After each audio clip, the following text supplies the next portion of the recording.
Terima kasih Pak Menteri untuk kesempatan kedua saya. Bapak Ibu pimpinan yang saya hormati serta seluruh anggota Komisi 10 yang saya banggakan. Saya kembali melaporkan pelaksanaan seleksi ASN Guru P3K. Dalam kesempatan ini saya ingin menyampaikan membagi dalam dua hal. Yang pertama laporan pelaksanaan seleksi Guru ASN P3K tahun 2021. Yang kedua terkait dengan pelaksanaan seleksi ASN P3K tahun 2022. Nah, pada bagian yang pertama kami laporkan bahwa seleksi ASN P3K tahun 2021 sudah mendapatkan hasilnya. Dari 506.252 formasi yang dibuka pada tahun 2021, mendapatkan guru lulus dan dapat formasi sebesar 293.860 dan masih menyisakan 193.954 guru yang saat itu melewati nilai ambang batas yang sudah ditetapkan. Terkait dengan hal ini, kembali saya laporkan bahwa di slide berikutnya kami sampaikan terkait dengan lulusan tahun 2021 dari yang sudah dinyatakan lulus masih ada 7,3% guru ASN P3K yang belum diangkat oleh pemerintah. Data terkait detail data ini sudah kami laporkan pada rapat dengar pendapat pada tanggal 3 November yang lalu. Dari data 7,3% ini, perinciannya adalah 15.415-nya atau 5,2%-nya sebenarnya telah terbit nomor induk P3K-nya, namun masih menunggu pengangkatan dari Pemda. Sedangkan 5.312-nya atau 1,8%-nya dalam proses verifikasi validasi berkas untuk penerbitan NI P3K. Dan 616-nya dinyatakan berkas tidak lengkap atau mengundurkan diri dan tidak memenuhi syarat dalam seleksi ASN P3K tahun 2021. Jadi detail masing-masing dari 7,3% sudah kami sampaikan pada rapat dengar pendapat sebelumnya. Selanjutnya kami laporkan untuk perkembangan seleksi guru ASN P3K tahun 2022. Bapak Ibu yang saya hormati, seleksi guru ASN P3K tahun 2022 ini menggunakan mekanisme yang berbeda dari tahun sebelumnya. Seleksi guru ASN P3K ini tahun ini menggunakan 3 mekanisme seleksi dan memprioritaskan guru lulus passing grade untuk mendapatkan formasi. 3 mekanisme sebagaimana yang diatur dalam Permen PAN RB nomor 20 tahun 2022. Ada 3 mekanisme. Yang pertama adalah seleksi penempatan guru lulus passing grade, di mana penempatan ini menggunakan nilai seleksi tahun 2021, diprioritaskan ditempatkan di tugas masing-masing. Jika tidak tersedia, ditempatkan di satuan pendidikan yang membutuhkan. Yang membutuhkan artinya yang tidak ada guru non-ASN di sekolah tersebut. Peserta untuk seleksi penempatan ini adalah yang termasuk lolos passing grade tahun 2021, terdiri dari guru THK 2, guru honorer di sekolah negeri, lulusan PBG, dan guru swasta. Dalam Permen PAN disebutkan memang jika masih tersedia formasi, baru dibuka seleksi observasi atau penilaian kesesuaian, yang mana seleksi ini dilakukan dengan mempertimbangkan dimensi kompetensi profesional, pedagogik, sosial, dan kepribadian. Yang menjadi peserta seleksi mekanisme yang kedua ini adalah guru THK 2 dan guru honorer di sekolah negeri yang terdaftar di data pokok pendidikan minimal 3 tahun. Dan jika memang masih tersedia formasi, baru dibuka menggunakan seleksi tes, yang mana seleksi ini dilakukan dengan mempertimbangkan sama dimensi teknis, kompetensi manajerial, dan sosiokultural. Pola tesnya sama dengan yang dilakukan di tahun 2021. Siapa saja yang bisa mengikuti mekanisme ketiga ini adalah guru honorer di sekolah negeri yang mempunyai masa pengabdian kurang dari 3 tahun, yang terdaftar di data pokok pendidikan, kemudian lulusan PPG, dan guru swasta yang terdaftar di data pokok pendidikan dan atas seizin yayasan. Bapak Ibu yang kami hormati, dari 3 mekanisme ini kami sampaikan pada slide berikutnya Setelah kami melakukan berbagai kegiatan yang melibatkan pemerintah daerah dan unsur-unsur yang ditugaskan, sampai dengan saat ini pemerintah daerah hanya mengajukan formasi sebanyak 319.618 atau baru 40,9% dari total kebutuhan formasi tahun 2022. Di dalam layar kami gambarkan bahwa kebutuhan sebenarnya adalah 781.844 sebagaimana digambarkan dalam grafik tersebut. Dan sesuai usulan yang sudah kami dapatkan sebelum kami melakukan pendekatan dengan Pemda itu sebesar 17% saja dari total kebutuhan, yaitu 131.239. Lalu beberapa kali kami melakukan rapat koordinasi mengundang seluruh Pemda di seluruh Indonesia sehingga terjadi peningkatan jumlah sebesar 24% dari usulan sebelumnya. Namun demikian peningkatan ini pun masih jauh dari kebutuhan yang sebenarnya, yang mana formasi akhir pada saat ini adalah 319.618 atau 41% dari total kebutuhan.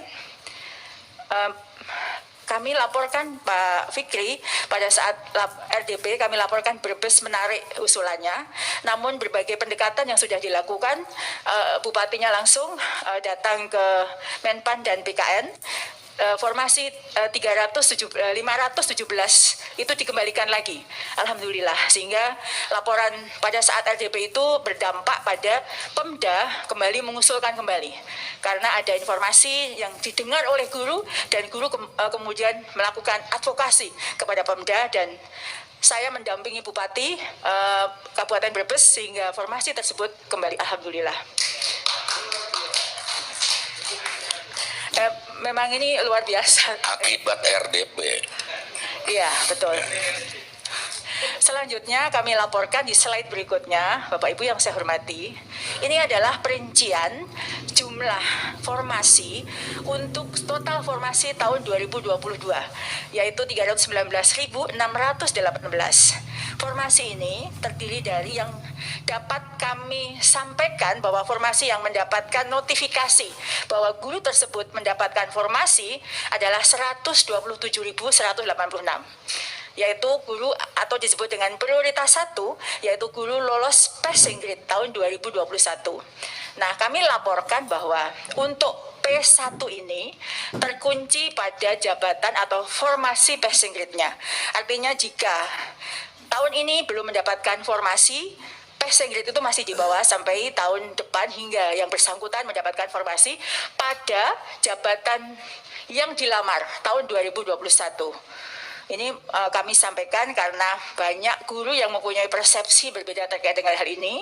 Jika tahun ini dia tidak mendapatkan formasi, maka PG-nya hilang. Ini kami laporkan kembali. Jika pemerintah daerah mengusulkan formasi kurang dari kebutuhan, maka P1 tersebut tidak akan mendapatkan formasi, seperti yang kami laporkan. Dan jumlahnya cukup besar.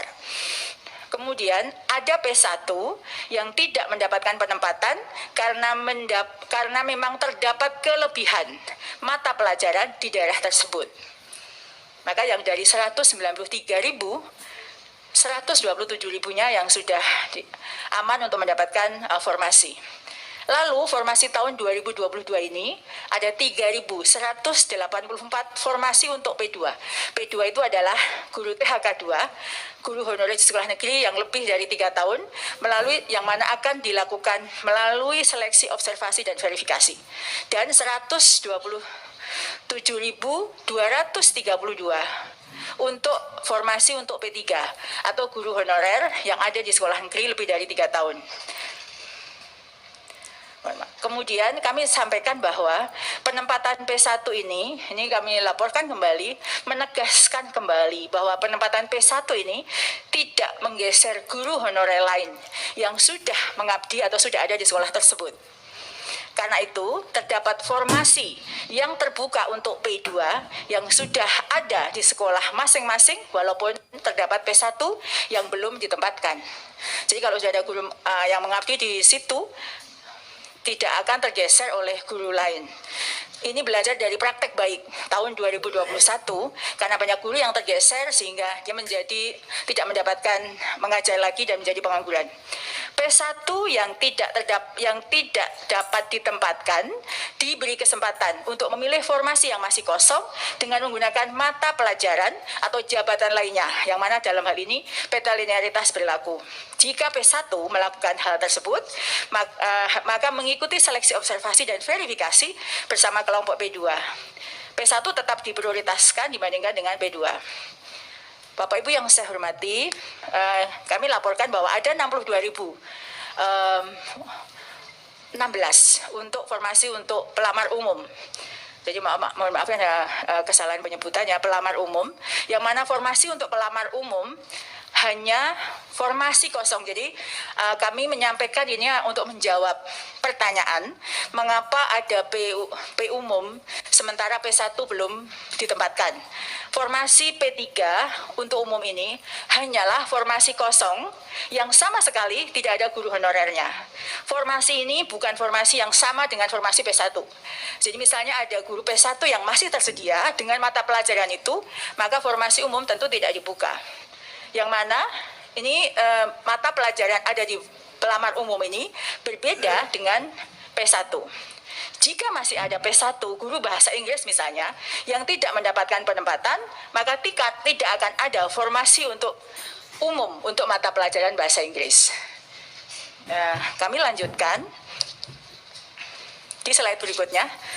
Nah, ini terkait dengan guru lolos passing grade yang petanya yang sekarang sedang menjadi bagian kami untuk melakukan penempatan. Dari 193.954 pelamar P1, kami laporkan bahwa 87,2%-nya guru lulus passing grade tersebut bisa mendapatkan formasi ASN P3K tahun 2022. Dan masih ada 12,8% yang belum mendapatkan formasi. 87,2% ini adalah di angka yang berwarna hijau, 127.186 yang sudah mendapatkan notifikasi mendapatkan formasi, dan di 11.349 yang tersedia formasi jika guru tersebut melamar menggunakan jabatan lainnya. Jadi masih ada, alhamdulillah, sudah 87,2% yang sudah mendapatkan formasi. Dan yang sisanya tersebut kami laporkan bahwa 41.000-nya adalah sebenarnya ada kebutuhan, namun belum dibuka formasinya oleh Pemda terkait. Dan 13.527-nya adalah memang tidak tersedia formasi karena mata pelajaran yang dimiliki oleh guru tersebut memang berlebih. Selanjutnya, di slide ini kami laporkan bahwa yang mendapatkan notifikasi untuk melamar dengan jabatan fungsional lainnya, ini adalah yang belum mendapatkan penempatan bisa mengikuti seleksi sebagai P2, P3, ataupun pelamar umum. Yang pelamar umum ini adalah guru honorer swasta yang lolos passing grade. Jika mereka turun prioritas, maka bisa mengikuti sebagai peserta pelamar umum. Ilustrasinya adalah sebagaimana yang ada di layar bahwa guru P1 itu sebenarnya dia adalah guru SD. Karena tahun 2021 tidak ada formasi untuk guru kelas SD, guru tersebut melamar sebagai guru SMP matematika misalnya, atau guru SMP IPA. Pada notifikasi yang bersangkutan diberikan pilihan apakah ingin tetap sebagai P1-nya yaitu guru IPA SMP, ataukah dia memilih menggunakan jabatan lainnya untuk bisa mengikuti seleksi saat ini yang jumlahnya lebih dari 11.000. Jika dia setuju tetap pada P1-nya guru IPA, maka dia akan tetap sebagai guru honorer di tempat tugasnya saat ini hingga sampai dibuka formasi berikutnya. Jika dia memilih untuk mengikuti turun prioritas istilahnya, sebenarnya mengikuti seleksi untuk P2 maupun P3, maka dia bisa kembali mengikuti penilaian kesesuaian dan yang bersangkutan bisa memilih sebagai guru kelas SD sebagaimana jabatan yang dimilikinya.